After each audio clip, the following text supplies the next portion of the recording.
Hello and welcome to another edition of BuzzFeed Unsolved Postmortem, a show where we answer your most pressing questions about the most recent episode of BuzzFeed Unsolved, which was the Jamison Family. All the questions we're answering today came from you guys via our BuzzFeed Unsolved Facebook page and our BuzzFeed Unsolved Instagram page. Glasses are a little foggy. Oh, rough start. Clean that up. Can't see. Those are all the orbs you probably see. You know, eat some greasy food. Yeah. Eating some potato chips, and then you're like, oh, I think I see a ghost. Oh.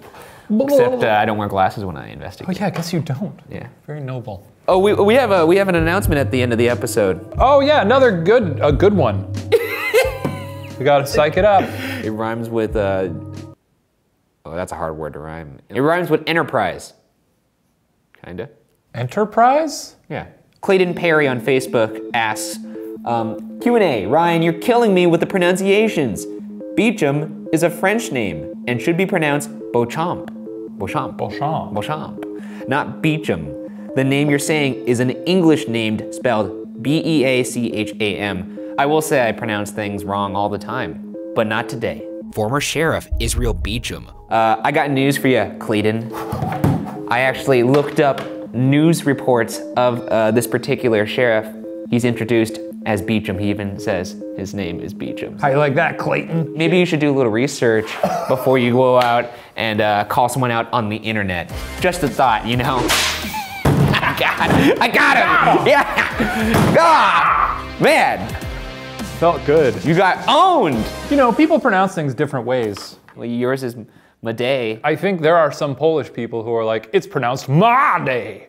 They do that with their eyes too? Yeah, the Polish people have very emphatic eyes. Oh, okay. Hey, let's take it on over to our Grammy over in Grahamtown. Here's from Emma Dawn.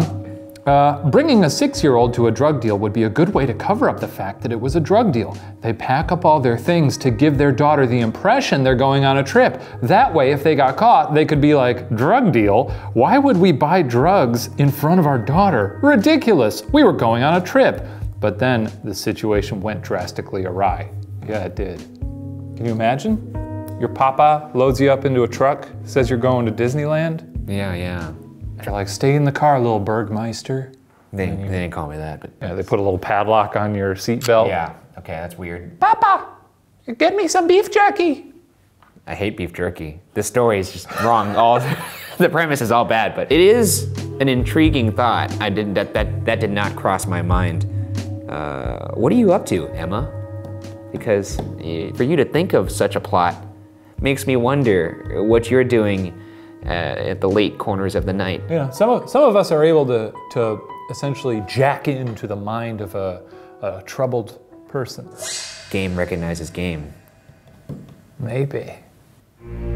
Keep a watch out for @e.mma Dawn. I don't think we can accuse one of our viewers of being a criminal. Just saying. This comes from Facebook, Charlie Goodsir. Yeah, good sir. Yeah, good sir. This case is eerily similar to the Tromp family case in Australia. A family out of nowhere flees their home and share delusions. The Tromp family thought they were being followed, and the Jamison family thought ghosts were on their home. They were in their home. Not on it, but anyways. Furthermore, no one seems to know why this happened. Did either of you think that the Jamison family may have had a shared delusion which led them to their death? Was this maybe a case of shared delusion? It's possible. Yeah, actually, maybe. It's possible, man. You know what? That really is possible. That would and that also explains why all the things were left in the car. Because they're not thinking straight. Yeah, they could have been paranoid, similar to the Tromps. Because we kept thinking about this as if they were of clear mind. Charlie, good sir. Good sir. Good sir, you've done it. Well, we can't say he's done it, but you've certainly posed an interesting talking That's point. my top theory now. Is it? Yeah, it's pretty good. I think it's my top theory. Shared delusions are a powerful thing. There's only one fun shared delusion. It's those people in France that danced until they died. I thought it wasn't very fun for them. I mean, it's pretty funny now. It's funny in retrospect. We'll get to it. But if you told someone, oh, yesterday Frank danced till he died, they'd think you're joking. And I'd then have a good chuckle you about chuckle, it, yeah. and then the guy's face would still stay stern. He's fucking dead, man. You think that's funny? A man died while dancing. Back on over to Grahamtown from Kylie Yoshida. What the heck is a witch Bible, man? A quote, witch Bible, end quote, was reportedly found in the Jamison home. Though, Nikki Chenault claims that Sherilyn Jamison bought the witch Bible as a joke. I guess I kind of let that one fly right by during the episode, but I gotta know more about this witch Bible. I don't know what's in it. I don't know what it entails. There's the witch's Bible. Oh, it actually says that it's very on the nose. Yeah, it's on barnesandnoble.com. I'm not gonna go there. It's probably gonna go out of business before I visit the website. Maybe I'll check Amazon. Oh, casting and banishing, the magic circle, the complete book of shadows, the great rite, initiation rites, consecration. Yeah, I gotta imagine it's a lot like voodoo. Yeah, so there you go. It's just a Bible, I guess. What's the reviews on that? Like, how many stars? the number, go to the top. Oh, sorry. You're an amateur 357, I'm not an amateur zoner. He's an amateur zoner. Nah, I'm on the zon day and night. That's troubling. Yeah. Yeah, I think giving it to the person was a funny joke, like, haha, here's a witch Bible, not here's a funny joke. Oh, no, Bible. She said they bought them together. Yeah, but they probably bought them as a joke. The Bibles themselves weren't a joke. Then again, yeah. Have you ever received a gift that was a joke, and then you spend a couple of minutes with it, spend a little time with it, and all of a sudden you're like, wait a second. Textbook example of that? Those weird little head scratchers, where you're like, nah, here's a stupid thing. It's just a stupid fucking head scratcher. And then you're like, oh, look at me. Oh, yeah. And then it just feels great. Yeah. Those things are good. This comes from Facebook, Shay Josue. I'd really like to know more about those bones that were found. Did they... What a normal show. Did they search anywhere else in the vicinity for the rest of the remains? I'd really like to know more about those bones. We shouldn't be laughing at this. Yeah, I know. It's a funny way I'm laughing at the fact that it's a funny way to start the question. Yeah. Let's read some fan mail. I'd like to know more about those bones. I mean, was it explained in the reports the possibilities as to why there was only partial remains of the family? I feel like if they found the rest of those bones, there would be more information on their deaths. Help, Ryan and Shane, I need to know. First off, you need to keep in mind, the remains were found 3 years later. This is the woods. I didn't find any reports of them finding anything else, so I think they definitely did search. That's number one. Number two, there was evidence that animals scavenged the remains, so maybe they took them to separate parts of the forest. It was deep into the woods, so I mean, I don't think it's that odd that they didn't find all the things. Yes, death is a sad thing to think about. Back to Gramtown from Zhao Li Jia? Yeah. Gao Li Jia? The reenactments this season have been really good. Don't get me wrong here, but they make the episodes like 10 times more creepy. So next season, could you guys do less of them and bring back the animated representations? I watch this stuff at night. Yeah, short answer is no. It's been such a fun season with all these. Yeah, I think they've given the show a spark. We're going into our 4th season for the next season of True Crime when that happens. I think it's a good thing for a show to evolve. If we had stayed at what was the original version of the show, the videos would be 3 minutes long. I would just be sitting in a room with just audio. Also, out of all of them, I think this was the only one that was spookier. This one was very unsettling. Yeah, Stephen Cantor did a very good job. I don't know if I'm gonna scale them back too much, because I do quite enjoy them. That wasn't like a gesture, that's because the glasses. It works though. I do like glasses because you can sort of, here's the thing. When we talk about crime, that's the thing. When you talk about crime, you have to talk about the facts. You know what the funny thing is? You actually don't know what you're talking about. No, go ahead. No, by all means, go ahead. No, here's the thing. I'm gonna tell you about it. No, just give me a second. No, the funny thing is, it's about 100 years ago. You know, it's fine. I have no time for this. We don't have any time. Okay, well, this is from Facebook. This is from Cindy Yvonne. Let's see what you got. Parents absolutely do bring kids to drug-affiliated things all the time. I worked in 2 ERs, and we get parents who are seeking drugs all the time with their kids in tow, sometimes even at 3 or 4 a.m. I wouldn't rule out the drug theory because the daughter was there. It's very sad. That's a heavy one, folks. All right. Here's from Sarah and Gabby. Hey Shane, I was convinced I saw you at LAX in front of me in the security line because the dude was tall, had your glasses, etc. I freaked out momentarily, but then I saw his face and the nose was all wrong. What happened to the dog? What did happen to the dog? Can you imagine me with a nose that's all wrong? What happened to the dog? The dog was fine. Oh, okay. Yeah.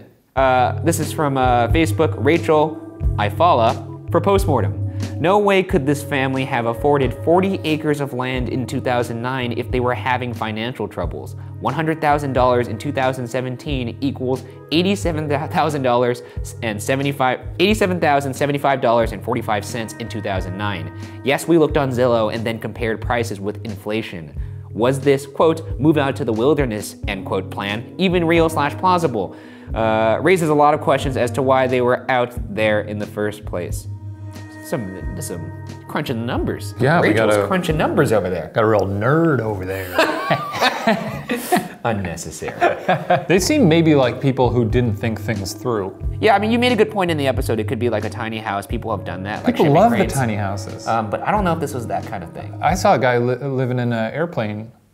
That's fucking dope. Was he D.B. Cooper? You can make a home out of anything. Yeah. How about that? Back over to Gramtown from Jinjiang Mi. I used to be against the hot dogga, or however it's spelled it right. But Ryan's A+ voice acting has 100% made me an adoring fan. Hey, Jin, shut up. Why would you do that?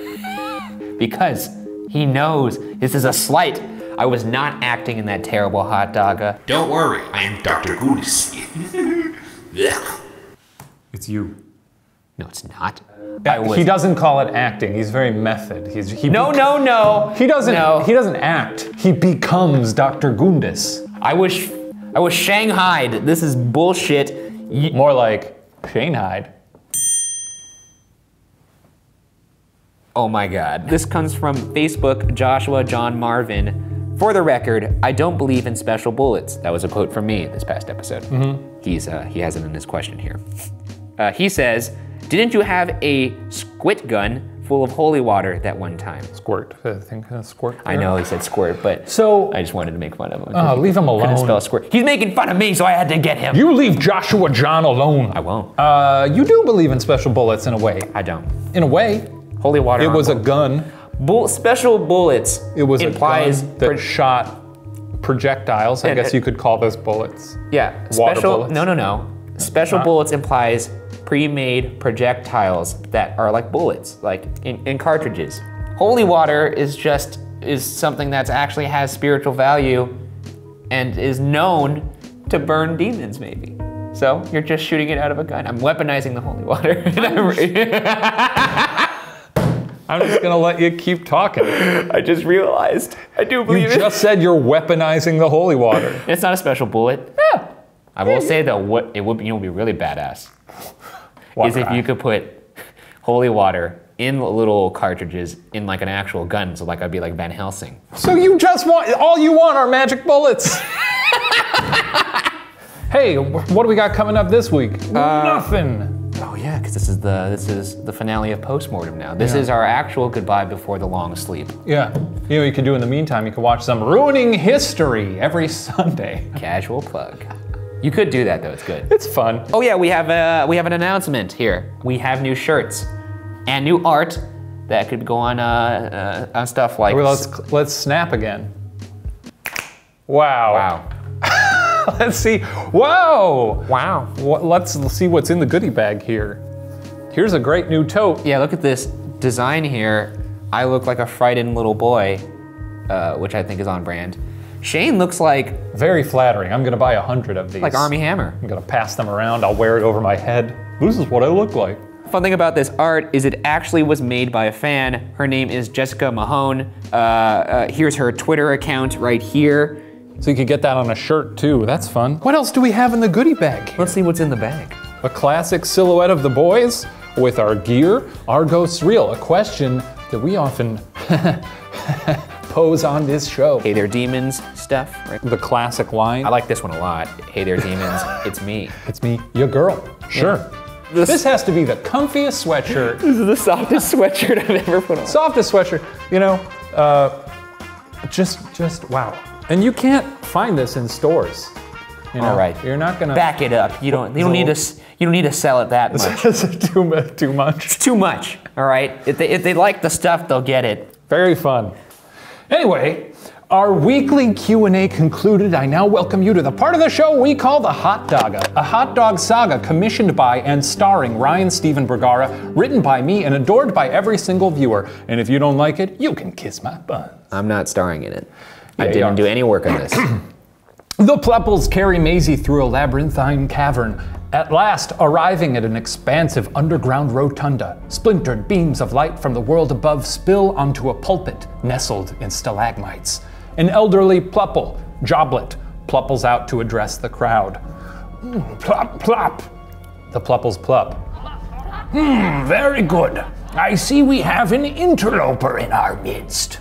My name is Maisie, and I need to leave. Oh, it speaks.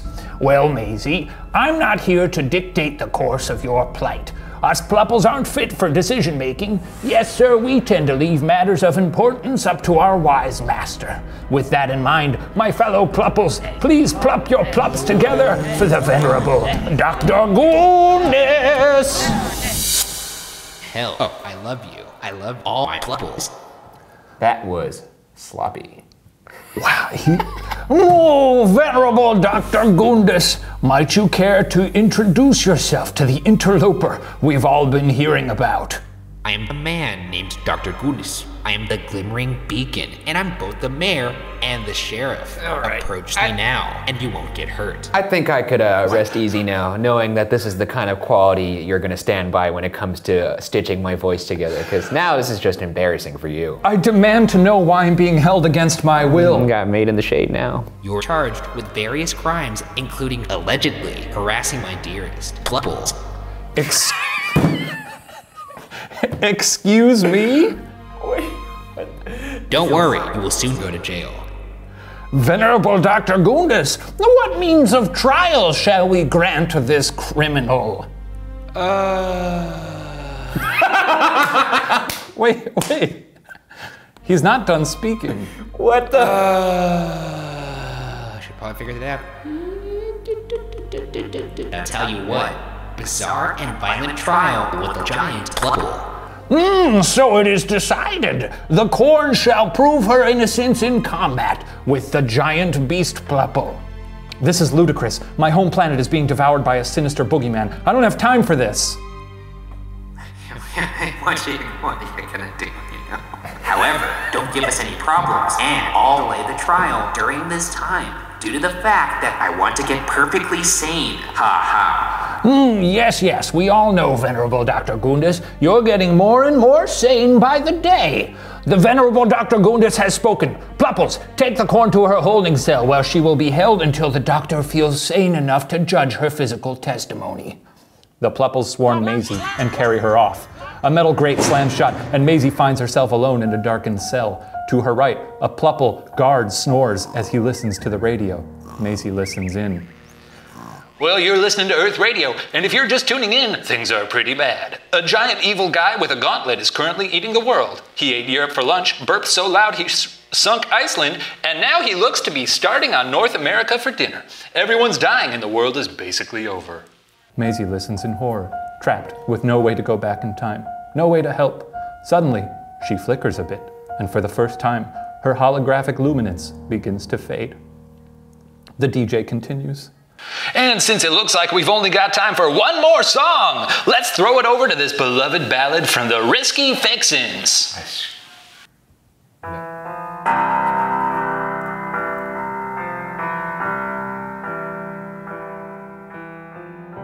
Sometimes your life don't go exactly how you planned. A volcano eats your wife, and a witch kills all your friends. And what else can you do but hop aboard a spaceship with a french fries and a can of soup? You've gotta believe in yourself, even if you're just a hologram. even if nobody gives a damn. Even if nobody gives a damn. There's not a single couple gonna stop you cause you got a plan. Travel back in time and murder pal. Travel back in time and fucking murder pal. Sometimes you get marooned. Didn't plan on pluppers for your honeymoon. And sometimes you get locked up, sitting in a cell while pluppers plup, plup, plup.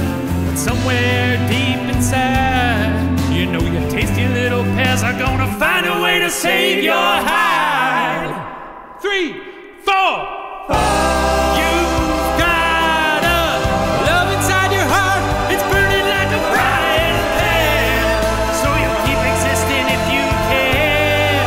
We'll keep existing. 'Cause it's the Daga, a juicy little tale about just doing the best you can. And it's got 100 billion fans. And it's critically acclaimed. The radio cuts out. Thank God. The fact that I doubted myself for even a split second is some military-grade bullshit. I'm gonna get off this stupid plupple planet yet. I just need some help. What? Who is that? Wait, how long is this shit? I think the question you meant to ask is, which is that? From the shadows of Maisie's cell, a figure appears. It is glowing and small, about 40% bigger than Jiminy Cricket. I don't know if you can say that. It's me, Pam, and I'm pissed. Will Maisie triumph in gladiatorial combat? Did Gene and Mike Soup survive the crash landing? Will Dr. Goondis regain his sanity? Why is Pam little? Find out next season on the Grammy Award-winning Hot Dogga, commissioned by Ryan Stephen Bergara. You... Wow.